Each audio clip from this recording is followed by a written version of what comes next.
a todos. Nos alegra mucho ver lo que Dios está haciendo acá en Choluteca. La verdad es que nunca había visto nunca había estado con ustedes y es tan bonito ver la mano de Dios aquí en todo lo que Él está haciendo acá. Se ve su obra en la vida de ustedes y en el lugar también que el Señor les ha dado, ¿no? Un lugar muy bonito, muy especial.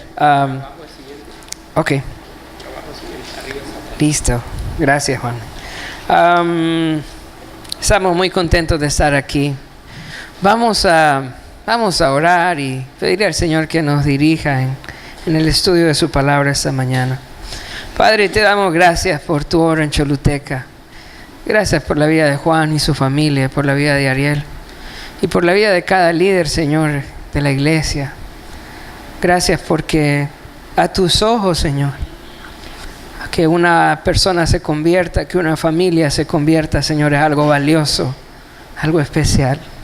Y yo te doy gracias, Señor, por cada familia que está aquí acompañándonos esta mañana. Yo quiero pedirte que nos hables a través de tu palabra, que me des facilidad para explicar el pasaje y que podamos irnos a nuestra casa pensando, Señor, en lo que tienes para nosotros hoy.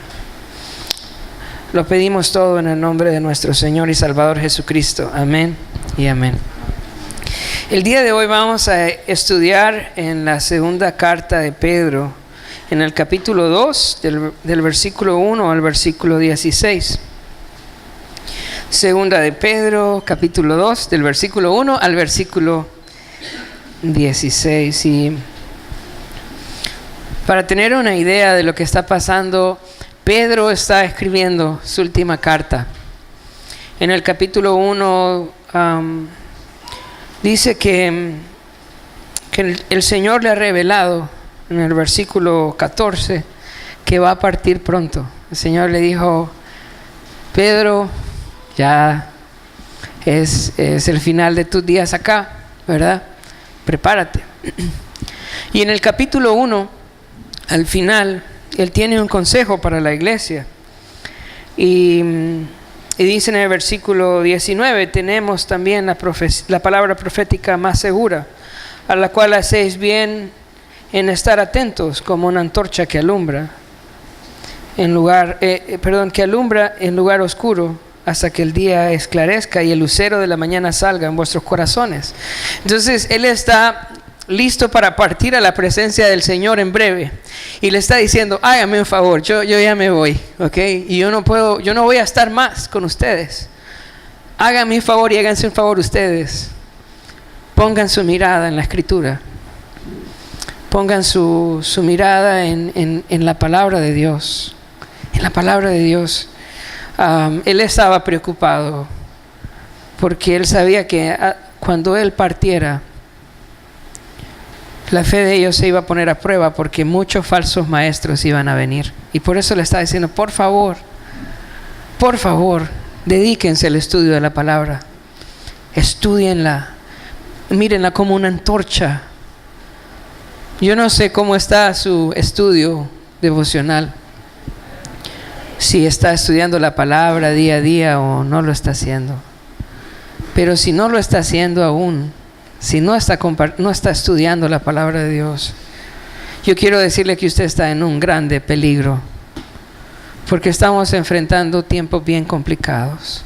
Y de eso va a hablar el capítulo 2. Vamos a leer segunda de Pedro, capítulo 2, del versículo 1 al versículo 3. Dice: pero hubo también falsos profetas entre el pueblo, como habrá entre vosotros falsos maestros, que introducirán encubiertamente herejías destructoras, y aún negarán al Señor que los rescató, atrayendo sobre sí mismos destrucción repentina.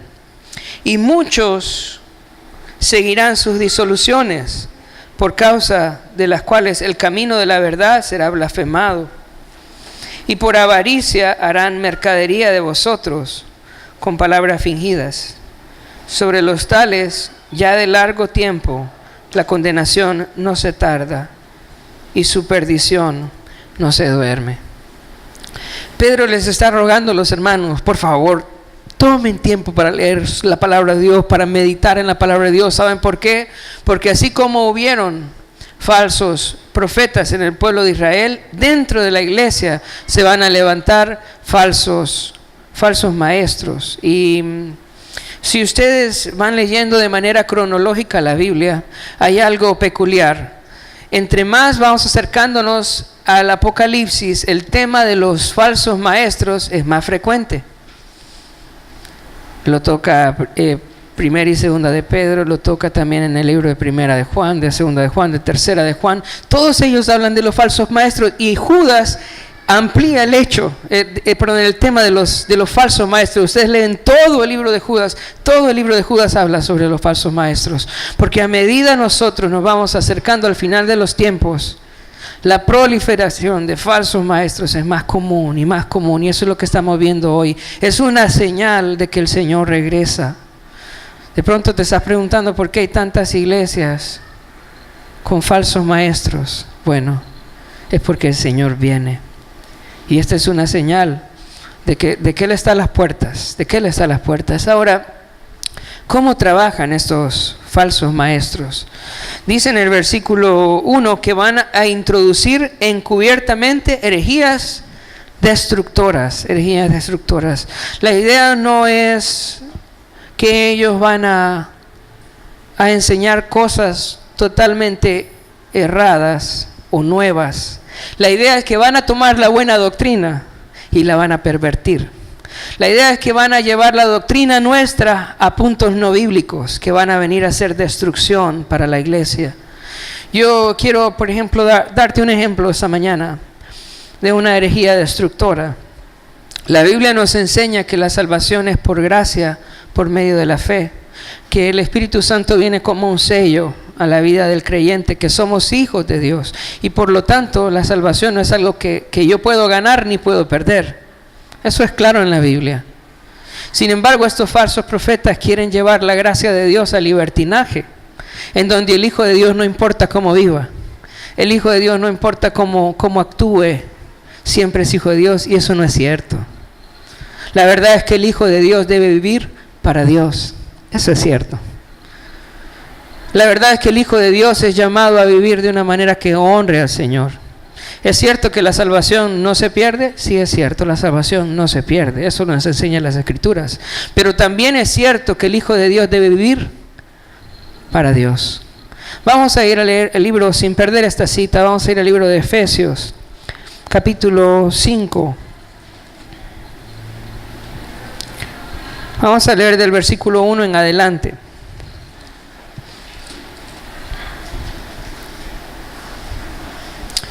Dice Efesios capítulo 5, versículo 5, dice: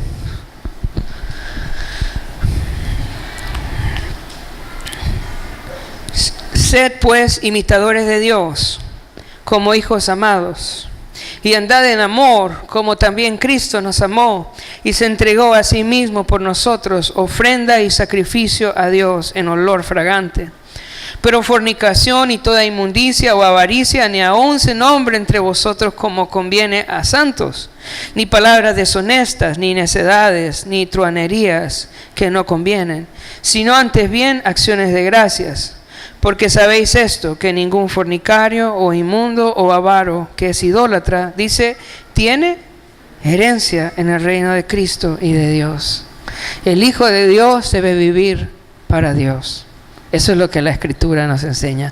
Sin embargo, estos falsos maestros toman nuestra doctrina y la empujan y la llevan hacia lugares no bíblicos, ¿verdad? Y son herejías destructoras para la iglesia. Dice también, volviendo a segunda de Pedro capítulo 2, dice que negarán al Señor. En el versículo siempre en el versículo 1 dice, y negarán al Señor que los rescató. Hoy en día es muy popular escuchar la palabra Salvador. Salvador, ¿cuántos quieren ser salvos? Todo el mundo ha levantado la mano. En las estadísticas de los evangelistas, Honduras ha recibido a Cristo como 3 veces, completa. ¿Por qué? Porque dice, ¿cuántos quieren recibir a Jesús como Salvador? Y todo el mundo levanta la mano. Pero la pregunta para nosotros es, ¿quién quiere recibir a Cristo como el Señor de su vida? Esa es la pregunta que deberíamos de hacernos. Y este es el mensaje que estos falsos maestros nos llevan. La necesidad de reconocer a Cristo no solo como el Salvador, sino también como el Señor de nuestra vida.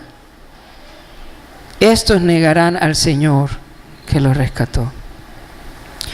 También la Escritura nos dice, y muchos seguirán sus disoluciones, muchos, ¿verdad? Es que es un evangelio muy bonito, ese evangelio en el cual yo puedo ser salvo y no importa cómo viva, y muchos seguirán sus disoluciones. Mucha gente. Uno se asusta a veces al ver toda esta gente que asiste a escuchar a estos falsos maestros, pero eso es lo que la Biblia dice, muchos seguirán sus disoluciones.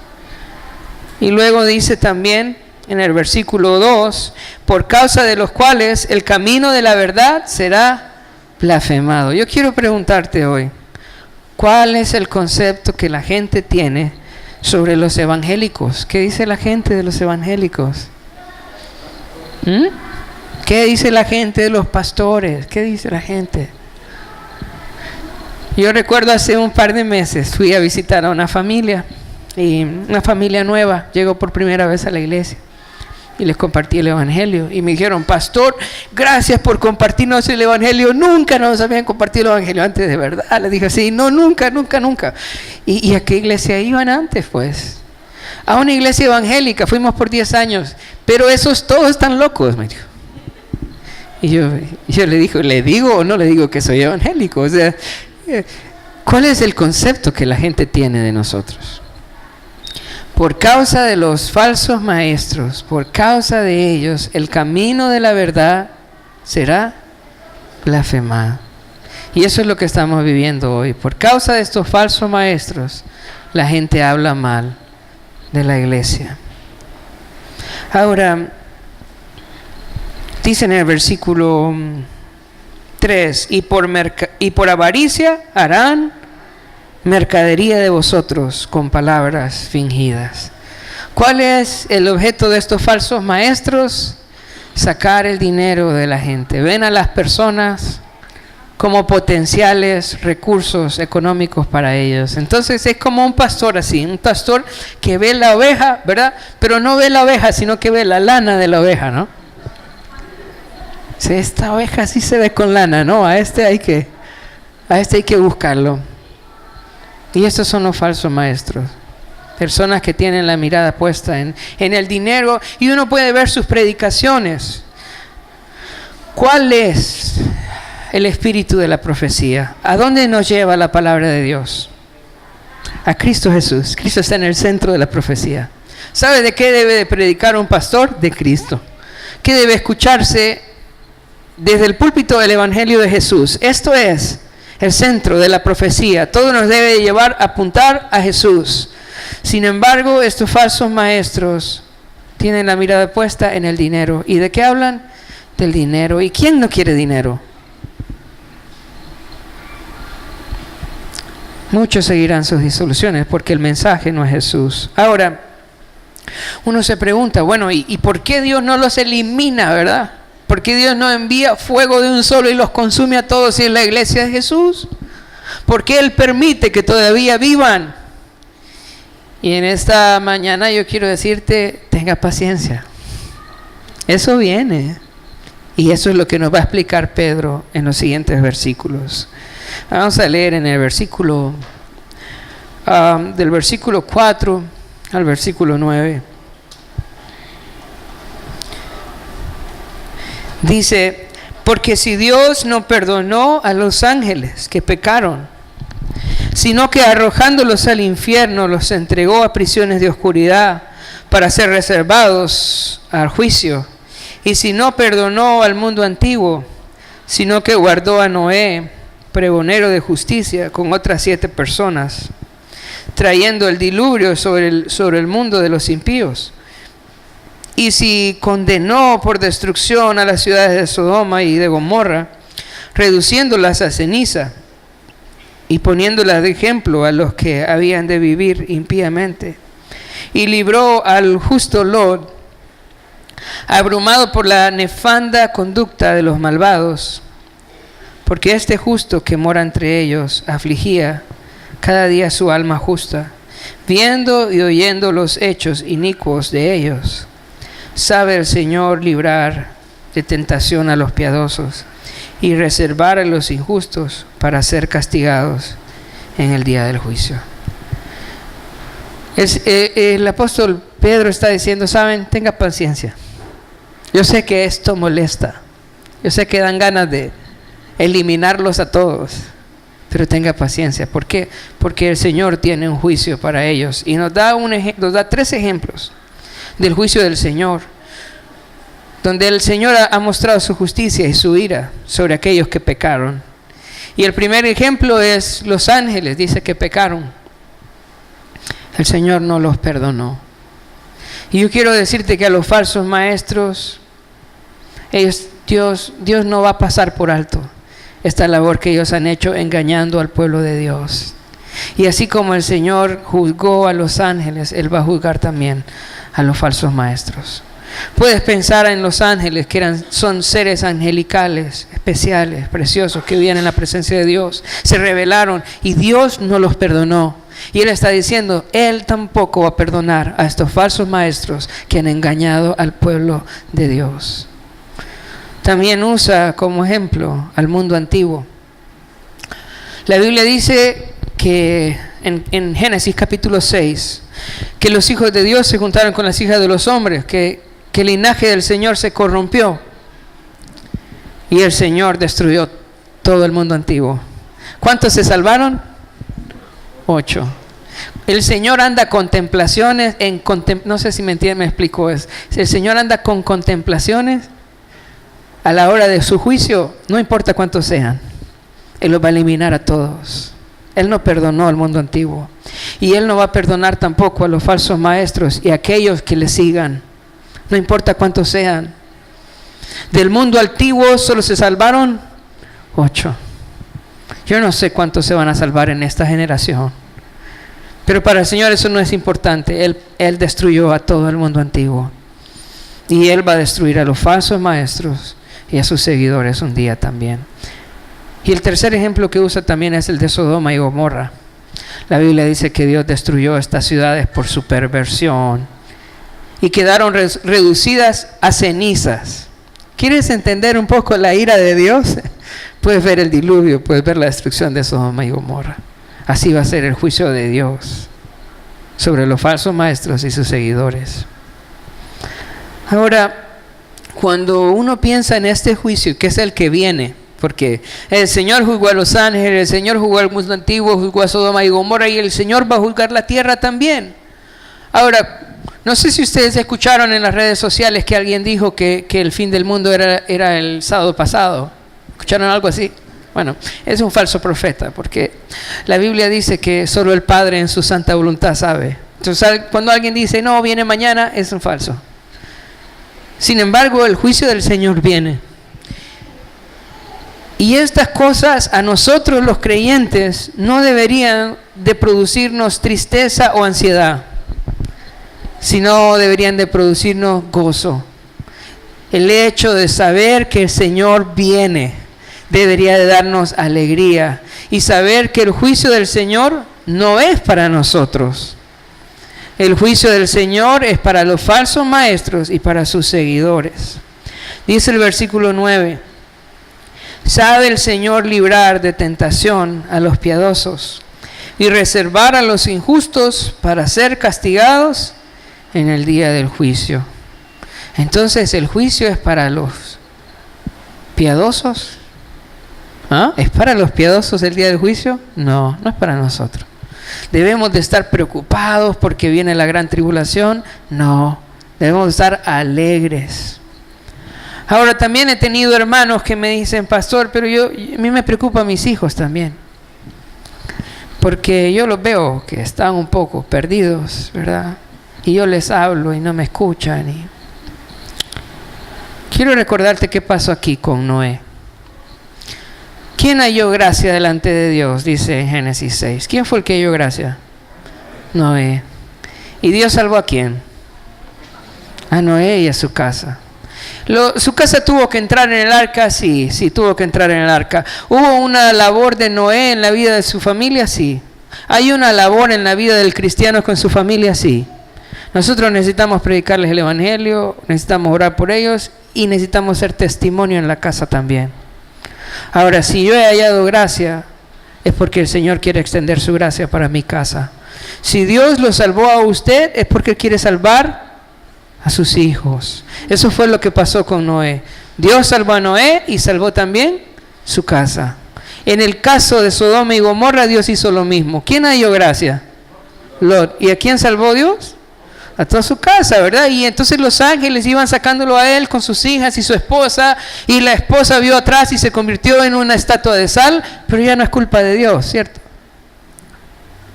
No es que el Señor no quería salvar su casa. El Señor mandó a los ángeles para salvarlo a él, a su esposa, a sus hijos. Ese es el deseo del Señor. Si lo salva a usted es porque Él quiere salvar su casa, pero usted necesita también compartir el evangelio, orar por ellos y ser testimonio. El Señor va a extender su gracia. En los siguientes versículos vamos a ver algunas características de estos falsos maestros. Dice en el versículo, vamos a leer ahora del versículo 10 al versículo 12. Y mayormente aquellos que siguiendo la carne andan en concupiscencia e inmundicia y desprecian el señorío. Atrevidos y contumaces, no temen decir mal de las potestades superiores, mientras que los ángeles, que son mayores en fuerza, en potencia, no pronuncian juicio de maldición contra ellas delante del Señor. Pero estos, blasfemando mal de cosas que no entienden, como animales irracionales, nacidos para presa y destrucción, perecerán en su propia perdición. Entonces, una de las características de los falsos maestros es el desprecio hacia la autoridad. Dice en el versículo 10 al final, desprecian el señorío. El señorío es la misma idea de autoridad. Son personas que no tienen temor, no temen. Son personas que no tienen reverencia, son irrespetuosos. Ellos pueden hablar mal de quien quiera, burlarse de quien quiera. Son personas que no tienen respeto de nadie. Esos son los falsos maestros. No entienden el concepto de la autoridad. Y mira, para mí eso es bien preocupante, porque cada vez el concepto de autoridad es algo que se desconoce y no se practica. La autoridad tiene que ver con el orden, un orden que Dios estableció. En la casa hay autoridades. ¿Quién es la autoridad de los niños? ¿Quién es la autoridad de los niños? Vamos a ver si saben. ¿Ah? Papá y mamá, ¿verdad? Por si no lo sabían, los niños no son la autoridad de la casa. La autoridad de la casa es papá y mamá. En el matrimonio, en la pareja, ¿quién es la autoridad? Uno que otro valiente abrió la boca, ¿verdad? Y va a tener problemas en la casa, pero Dios dice que la autoridad es el esposo, ¿verdad? En el gobierno, ¿quién es la autoridad? El presidente, ¿verdad? Y sabes, las autoridades son autoridades porque Dios los puso ahí, no por lo que hacen, no por cómo actúan. Muchas veces nosotros pensamos que podemos ser malos hijos porque tuvimos malos padres. Pero la verdad es que el hijo debe honrar a su padre independientemente de cómo se portó, porque él va a dar cuentas. La esposa debe honrar a su esposo y el esposo va a dar cuentas. Nosotros debemos de honrar a nuestras autoridades civiles porque Dios las puso ahí y ellos van a dar cuentas. Pero los falsos maestros no entienden el concepto de autoridad. La creación toda tiene dignidad no por lo que son, sino por quién los hizo. Escucha eso. Todos tenemos dignidad aquí, no por lo que somos, sino por quien nos creó. ¿Quién nos creó? El Señor. ¿Todos merecen respeto? Sí, porque son creación de Dios. Todos, independientemente lo que hacen. En la creación hay un orden. El Señor es el creador. Después del Señor están los seres angelicales. Son mayores en poder y fuerza. El Señor dice que Él hizo al hombre un poco menor que los ángeles. Y al hombre le dio el gobierno de la creación y los animales, ¿verdad? Los animales. Hay un orden. La Biblia dice que estos falsos maestros no temen proferir juicio de maldición contra las superiores, las potestades superiores, la idea de los ángeles. Ellos hablan de Satanás, le dan órdenes a los demonios, insultan a Satanás. No entienden. Y Pedro está poniéndonos el ejemplo de los ángeles, que dice, ellos que son mayores en fuerza que nosotros, no emiten juicio de maldición contra las potestades superiores. Ellos no se burlan de Satanás, ni le dan órdenes a Satanás. ¿Sabes por qué? En el Nuevo Testamento no hay ningún mandamiento para la iglesia que nos diga a nosotros que debemos darles órdenes a Satanás. Eso no es cierto. ¿Sabes qué nos dice la Biblia? Nos dice, sométanse a Dios, resistan al diablo y Él huirá de vosotros. Yo no tengo nada que decirle a Satanás ni a sus demonios. Yo tengo mucho que decirle al Señor, al Rey de Reyes y Señor de Señores. Él se encarga de todo. Sin embargo, estos falsos maestros se burlan de Satanás, blasfeman, ¿verdad? Lo incitan, actúan de manera irracional porque no entienden. Ahora vamos a ver otra de sus características.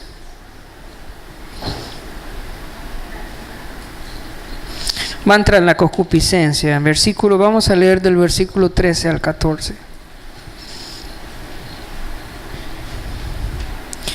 Recibiendo, dice, el galardón de su propia injusticia, ya que tienen por delicia el gozar de deleites cada día. En otras versiones dice gozar de deleites en pleno día. La idea es que no tienen vergüenza de pecar aún en la luz, en pleno día. Normalmente la gente se esconde para pecar, pero ellos han perdido la vergüenza en pleno día. Seguimos, versículo 13, leemos nuevamente. Recibiendo el galardón de su injusticia, ya que tienen por delicia gozar de deleites cada día, estos son inmundicias y manchas, quienes aún mientras comen con vosotros se recrean en sus errores. Tienen los ojos llenos de adulterio, no se sacian de pecar, seducen a las almas inconstantes, tienen el corazón habituado a la codicia y son hijos de maldición. Estos falsos maestros dice que comen con quién. ¿Dónde están? Comen, versículo, ¿dónde estamos? En el 13 dice, mientras comen con quién. Con nosotros, ¿verdad? Uno a veces piensa, no, esos son los de otra iglesia, estos nunca van a llegar aquí. Pedro le está escribiendo a la iglesia, le está diciendo, van a venir a comer con ustedes, van a llegar al grupo casa, van a venir el domingo en la mañana. ¿Sabe? Nosotros podemos poner un rótulo que diga, prohibido los falsos maestros acá, pero igual van a venir. Viene, ¿verdad?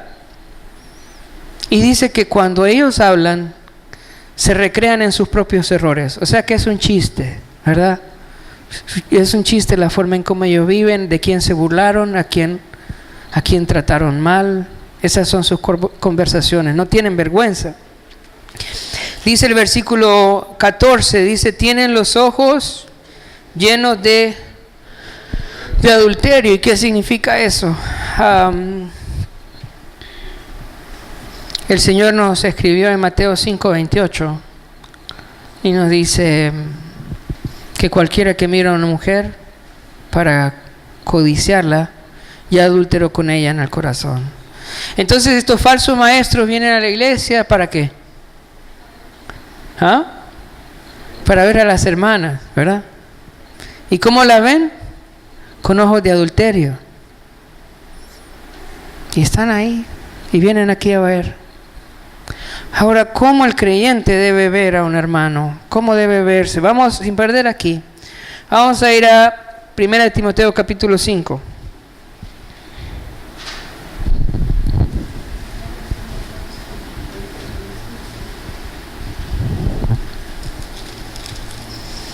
Primera de Timoteo capítulo 5, versículo 1 al 3. Dice, 1 Timoteo 5 del 1 al 3, dice, no reprendas al anciano.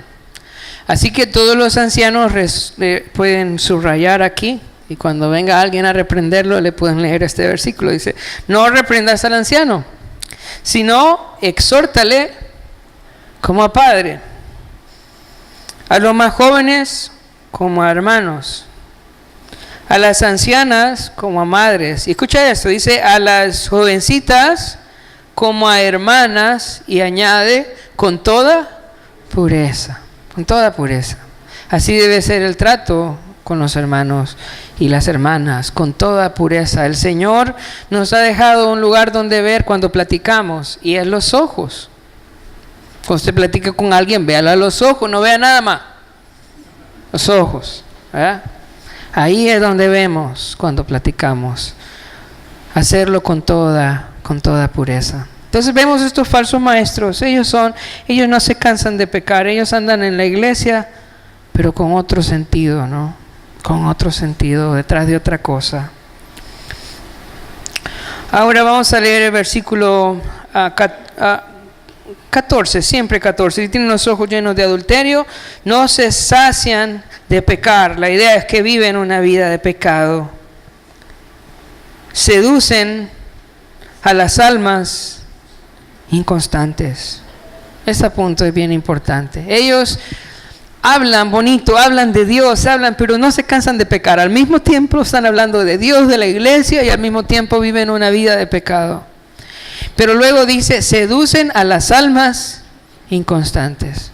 Yo quiero preguntarte esta mañana, ¿es usted un alma inconstante? Piénsalo. ¿Cuál es la idea de un alma inconstante? Un alma inconstante es aquella que dice, voy a empezar a leer la Biblia y no la lee. La lee un día, 2 días no la lee. Va a la iglesia un domingo, otro domingo no va. Se anota en una clase y llega el primer día y no vuelve. Es un alma inconstante. Y saben, las almas inconstantes son la presa de los falsos maestros. ¿A quién van a engañar los falsos maestros? A las almas inconstantes. Cuando usted está comprometido con la palabra de Dios y empieza a estudiar su Biblia de manera ¿cómo se dice? Como con mucha seriedad. Y usted pasa tiempo en la palabra de Dios y memoriza la palabra de Dios y toma clases y habla de la palabra de Dios y profundiza en la palabra de Dios. ¿Sabe qué va a pasar cuando un falso maestro le hable? Le van a doler los oídos y le va a doler el corazón y le va a doler la cabeza, porque la palabra de Dios está en usted y usted sabe que es un falso maestro. Y usted sabe que está mintiendo. Y usted sabe que eso que dice no es lo que la Biblia dice y le duele. Pero cuando usted es una persona inconstante, va a decir, qué bonito predica ese hermano. Traigan más ese chaparrito de Teus. No sabe la escritura. Entonces cualquiera que predique, ay, qué bonito. Qué bonito. ¿Por qué? Porque es un alma inconstante. Pero cuando uno es comprometido con la palabra, uno puede identificar fácilmente los falsos maestros. Así que yo quiero animarle esta mañana, si usted ha sido una persona inconstante, a comprometerse con el Señor, con su palabra, con la obra del Señor, a crecer, para que cuando vengan esos falsos maestros, usted puede decir, no, ese es falso. Ese es falso. Vamos a ver una característica más, que ya la habíamos tocado un poco, Y es que ellos van tras el dinero. Versículo 14, el versículo 16. Dice, tienen los ojos, llenos de adulterio, no se sacian de pecar, seducen las almas inconstantes, tienen el corazón, dice, habituado a la codicia y son hijos de maldición. Han dejado el camino recto y se han extraviado, siguiendo el camino de Balaán, hijo de Beor, el cual amó el premio de la maldad y fue reprendido por su iniquidad. Pues una muda bestia de carga, hablando con voz de hombre, refrenó la locura del profeta. Los falsos maestros tienen el corazón ejercitado en la codicia, ¿verdad? Ellos hablan de la mejor vida aquí, de hacer tesoros aquí. Ellos no hablan del cielo, ni de la mejor vida allá, ni de hacer tesoros allá, sino de hacer tesoros aquí. Y aquí el apóstol Pedro usa el ejemplo de un profeta que se llamaba Balaán. Ese profeta aparece en el libro de Números y en su casa puede buscarlo. Números 22 y 24 aparece un poco la historia de él. Cuando el pueblo de Israel iba a pasar por otro pueblo que se llamaba Moab, ¿verdad? El pueblo de Israel solo quería pasar, ellos no querían hacer guerra, no querían nada, solo querían pasar. Pero Moab no quería darles pasada y mandó a llamar a Balaam. Balaam era un profeta de Dios. Y le dijeron, ¿sabes? Queremos que nos hagas un trabajito, le dijo al profeta.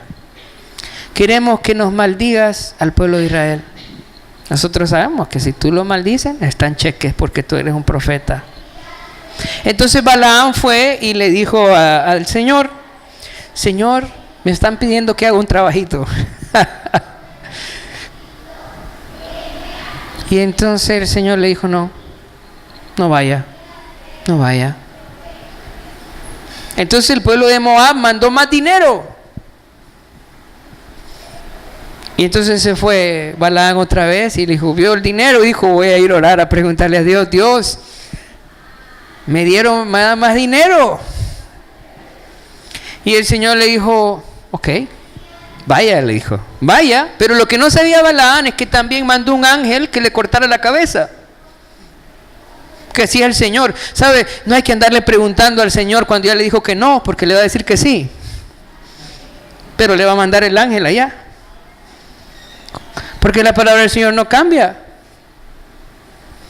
Y cuando iba el profeta, la mula, ¿verdad? Se le tiró al piso. Y él empezó a pegarle a la mula, y el Señor le permitió a la mula corregir al profeta. ¿Qué le parece? La mula corrigió al profeta y refrenó su locura. Estamos viviendo así, hermanos, tiempos así, en donde el profeta está loco y la mula está cuerda. Que han perdido el norte por causa del dinero. Para terminar, no vamos a poder terminar hoy todo el capítulo, pero quiero que pensemos en estas cosas. Lo que Pedro quería era que nosotros nos dedicáramos a la palabra de Dios para que no seamos engañados. Y yo quiero rogarle esta mañana, hermano, dedíquese a la palabra de Dios, al estudio de la palabra de Dios, comprométase con la palabra de Dios. Comprométase con la obra de Dios, procure pasar tiempo con el Señor, sométase a Cristo. El mensaje de la Escritura es Cristo, se trata de Jesús, de vivir para Él.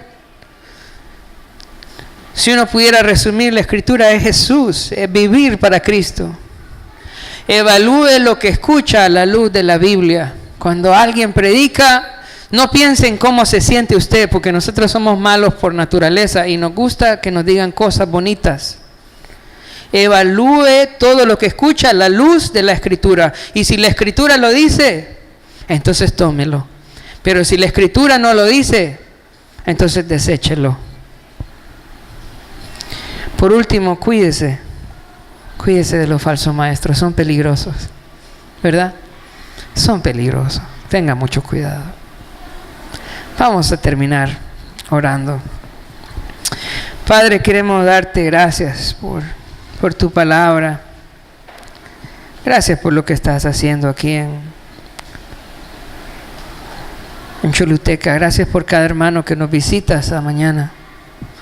Yo quiero pedirte, Señor, que si hay algunos de los que están aquí que todavía no están comprometidos con el estudio de tu palabra, con tu obra aquí, Señor, con tu iglesia, que puedas poner en ellos un anhelo de aferrarse a ti. Estamos viviendo tiempos de oscuridad, Señor. Tú estás a las puertas, tú regresas, Señor.